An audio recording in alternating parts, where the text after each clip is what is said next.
que é TDAH? O transtorno do déficit de atenção e hiperatividade realmente existe ou é uma invenção? Como identificar isso? E como é o seu tratamento? Esses são os assuntos deste vídeo. Vamos lá!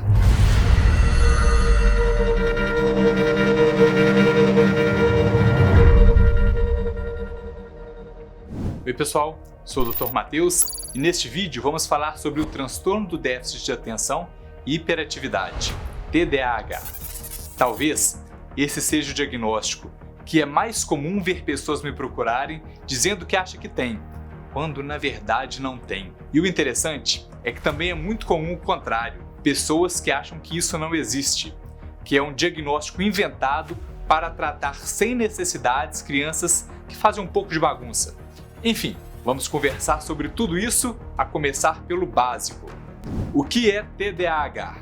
O transtorno do déficit de atenção e hiperatividade. Pessoal, esse é um diagnóstico que necessariamente se inicia na infância e pode apresentar três formas: com desatenção predominante, hiperatividade predominante ou a combinação dos dois. Desatenção predominante. Aqui é quando há falta de atenção problemática por mais de 6 meses e pode incluir situações como frequentemente o paciente não dar atenção a detalhes ou cometer erros por falta de atenção na escola, trabalho ou em outras atividades, frequentemente ter dificuldades em manter atenção em tarefas ou brincadeiras, aparentar não ouvir, não seguir instruções e falhar em finalizar trabalhos ou outras tarefas. Aqui não seria por comportamento desafiador ou falha em entender as instruções, frequentemente ter dificuldades em organizar tarefas e atividades, evitar não gostar ou ser relutante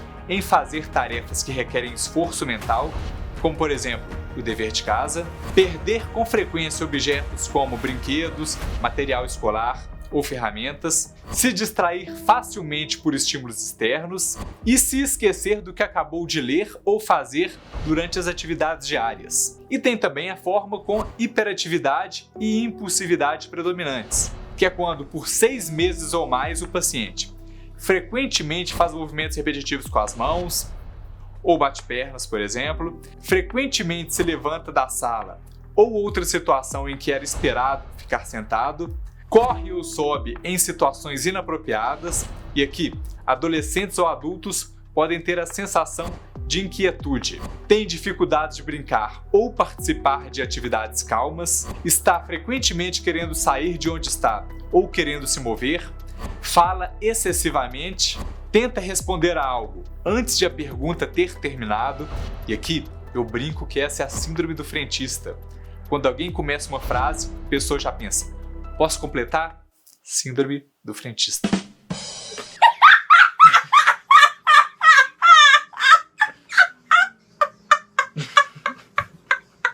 Além disso, tem dificuldades em esperar pela sua vez e frequentemente interrompe ou invade atividades em que não foi convidado, como uma brincadeira, conversas. E para ter o diagnóstico, é preciso que esses sintomas aconteçam em pelo menos 2 ambientes. Por exemplo, na escola e na casa. Já aprendeu alguma coisa? Então curte esse vídeo que nos ajuda muito. Eu agradeço demais, pessoal. TDAH existe mesmo? Pessoal, tem gente que diz que isso não existe, que é só uma invenção para medicar desnecessariamente crianças que fazem uma bagunça de um jeito normal. Fato é que a definição dessa entidade enquanto um diagnóstico médico é algo realmente recente. Existe desde a década de 1970 e desde então vem recebendo atualizações e críticas. Porém, as características do TDAH são relatadas há séculos. O clássico livro alemão Strohopper, João Felpudo no Brasil, escrito em 1845, apresenta uma criança inquieta, desobediente, que causa um desastre no jantar e que, por se distrair facilmente a estímulos externos, caiu num rio. E esse livro traz um lado do TDAH que é pouco falado. Essa é uma condição que não apenas prejudica o aprendizado escolar, mas também pode levar a criança a se acidentar.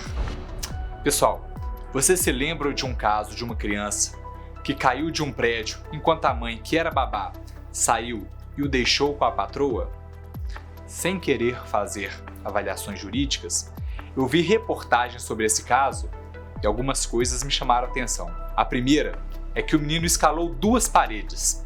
A primeira, para ter acesso à casa de máquinas do prédio, e a segunda, que ficava entre a casa de máquinas e a fachada do prédio, que foi quando ele caiu. Depois, teve uma reportagem em que mostraram a casa em que eles moravam, em que a mãe mostrou uma parede cheia de pedaços quebrados, de cima a baixo, em que ela falou: "Meu filho gostava muito de brincar batendo nessa parede, toda quebradinha." Olha, pessoal, esse nível de agitação não é algo que me parece normal para crianças. Agora, infelizmente, a tragédia já aconteceu, mas eu fiquei com a impressão em que há uma chance considerável de que esse menino tinha TDAH. E talvez, com um tratamento, poderia ter sido evitado a agitação, a impulsividade e talvez essa tragédia. Então, pessoal, eu considero que TDAH existe sim e deve ser tratado nos casos em que há prejuízos significativos que incluem incapacidade de se concentrar por pelo menos 1 hora em alguma atividade. E aqui tem gente que não tem concentração para nada, mesmo em assuntos que gosta.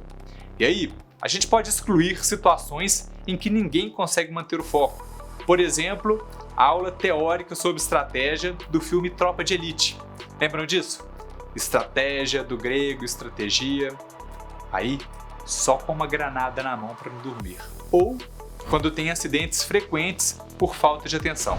Tem paciente adulto que solicita tratamento para situações anormais. Querem um super foco por horas. Pessoal, não vale a pena querer ser um super-herói na base do remédio.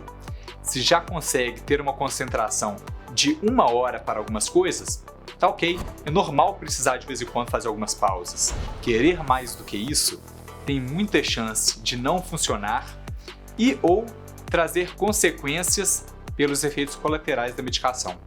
Quando o TDAH acaba.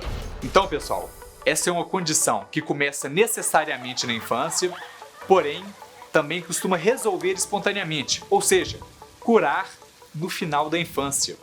Porém, cerca de 20% das crianças com TDAH irão continuar a ter essa condição na vida adulta. E entre aqueles que deixam de ter o diagnóstico, ainda assim é muito comum ter sintomas residuais, que muitas vezes são sintomas associados à ansiedade.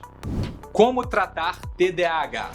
O primeiro passo é procurar um médico para uma avaliação apropriada que irá verificar o diagnóstico e o impacto dessa situação para a vida da pessoa. Se for considerado que será bom iniciar um tratamento, aqui há várias opções.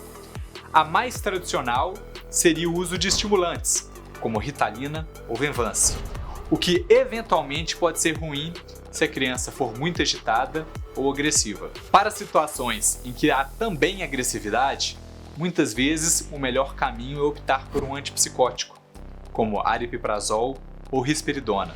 Outra opção que tem bons resultados para agitação é clonidina, que apesar de ser considerado um antihipertensivo, medicamento para pressão alta, também tem esse uso. E especialmente para pacientes com déficit de atenção sem hiperatividade, muitas vezes tem bons resultados um inibidor da recaptação da serotonina, como Daforin ou fluoxetina. Então, gente, tem muitas opções e na avaliação o médico irá selecionar a melhor opção para o paciente. Ficou com dúvidas sobre este assunto? Deixe aqui nos comentários. E para nos seguir, só clicar aqui no meio e se clicar no sininho, aí você será avisado quando chegar um vídeo novo. Valeu, pessoal, e até o próximo vídeo.